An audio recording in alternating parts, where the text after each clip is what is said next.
Bismillah ar-Rahman ar-Rahim. Bonjour chers collègues. On continue toujours notre dépistage des grossesses dites à haut risque. Dans cette partie, on va voir la conduite à tenir ou bien l'examen clinique obstétrical devant ces grossesses à haut risque. Toujours tous ces supports sont dans la description. Toujours abonnez-vous chers collègues pour recevoir ces vidéos durant toute l'année. Maximisez vos partages au maximum toujours. Ne laissez pas seulement ces vidéos à votre disposition. Mon but toujours c'est d'atteindre le maximum nombre des étudiants le plus tôt possible. Donc, on continue. Premièrement, l'interrogatoire, on fait un petit récapitulatif de tout ce qu'on a vu précédemment dans l'introduction et les notions épidémiologiques.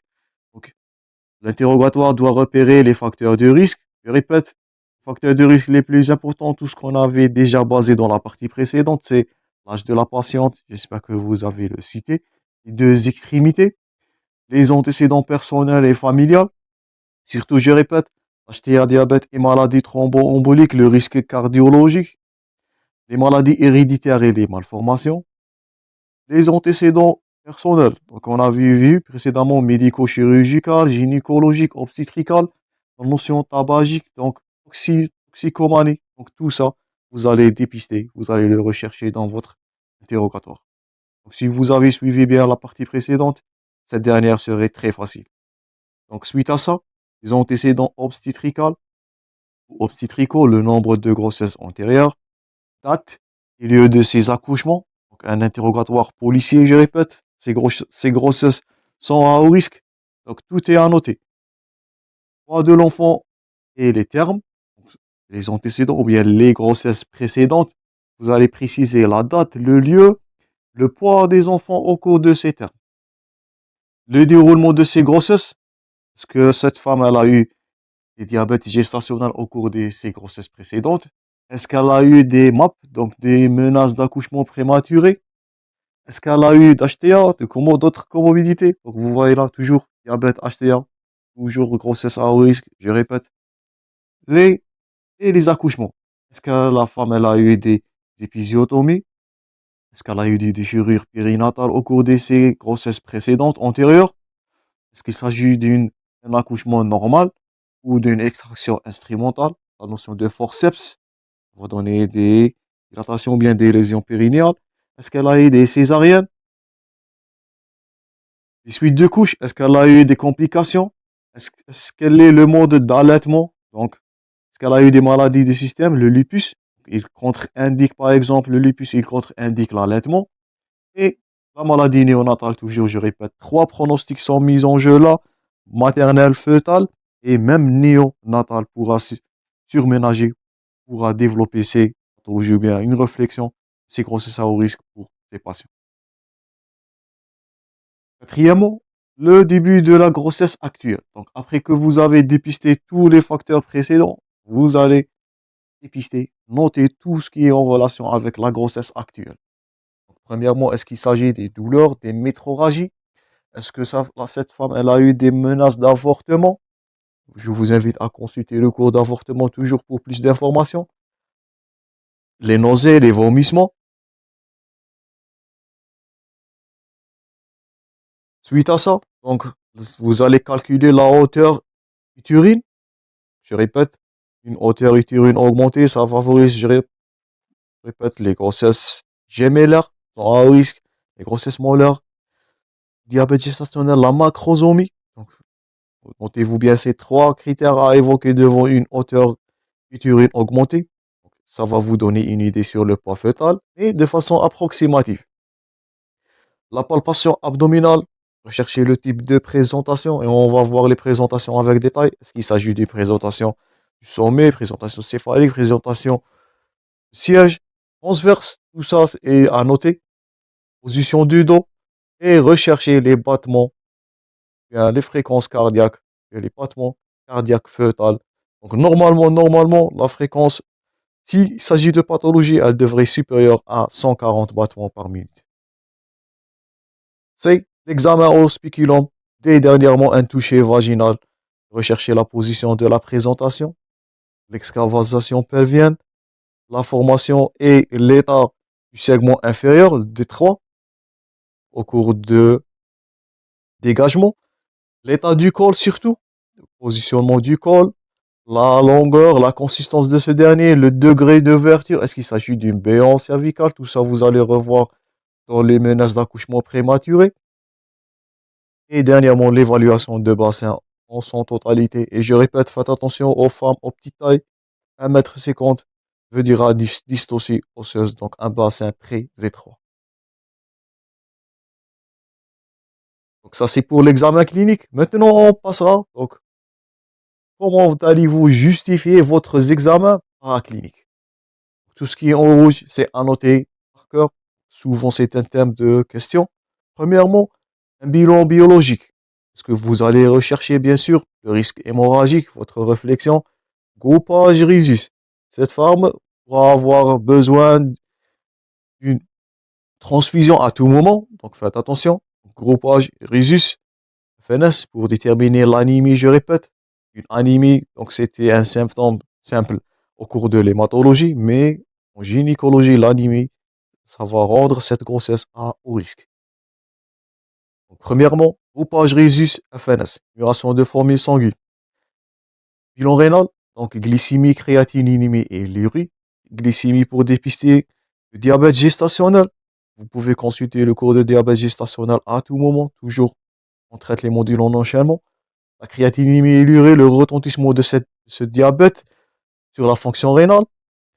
Les infections, surtout urinaires. On va voir ça dans les infections au moment de grossesse. Donc, un examen cytobactériologique des urines, plus chimie des urines. On va voir ces deux notions par détail dans les infections au cours de grossesse. Le bilan d'hémostase, on avait vu dans la délivrance, parmi les pathologies ou bien les facteurs de risque de délivrance pathologique, c'était les troubles de coagulation. Donc, vous allez pister par un taux de prothrombine, un taux de céphaline, kaoline, taux de fibrinogène. Donc, la voie intrinsèque surtout, et extrinsèque aussi. La sérologie, les infections que vous allez craindre, donc on va revoir ça toujours dans les infections pendant la grossesse.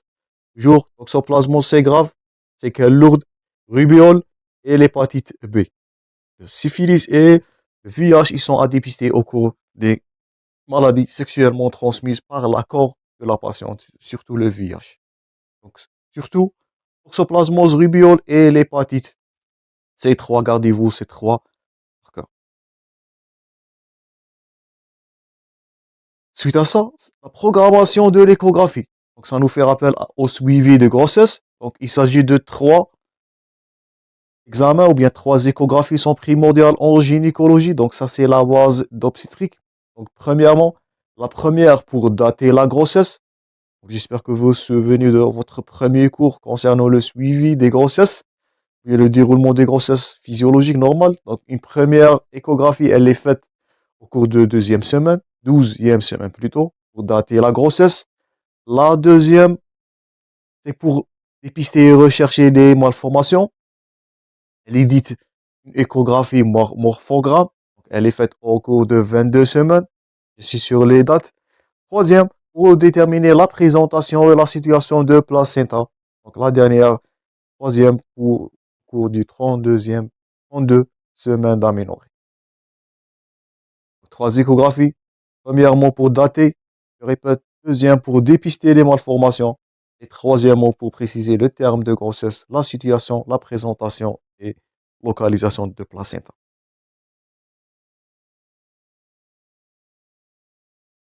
Au terme des consultations, il faut informer, éduquer et orienter la patiente. Toujours, approche médecin-patient.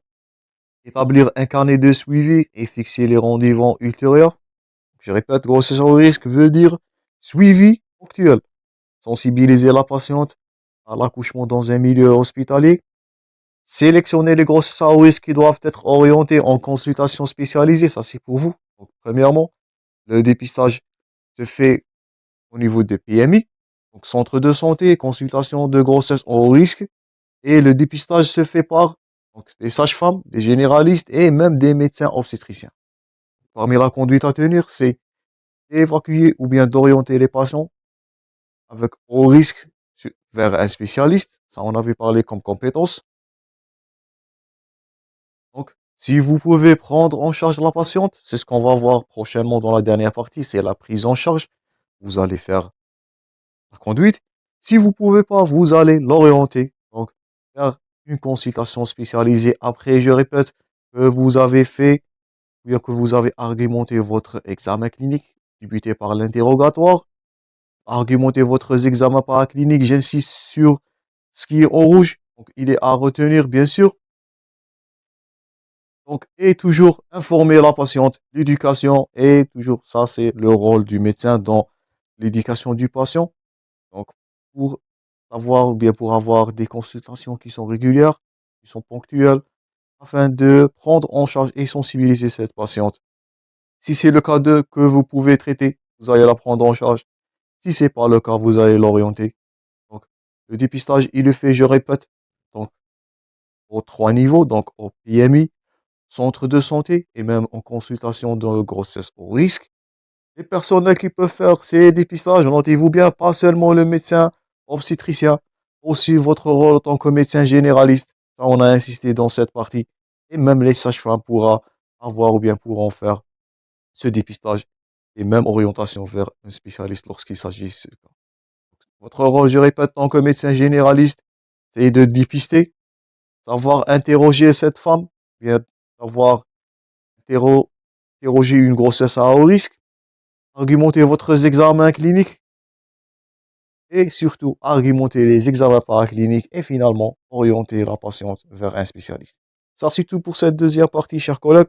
C'était quelques messages, quelques points forts pour vous dans votre pratique médicale, ce que vous allez pratiquer face à une grossesse à haut risque.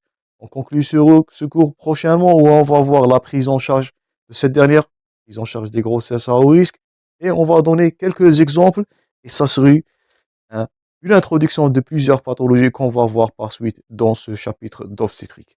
Toujours bon courage dans vos préparations. Merci pour votre attention, chers collègues, toujours, et à la prochaine.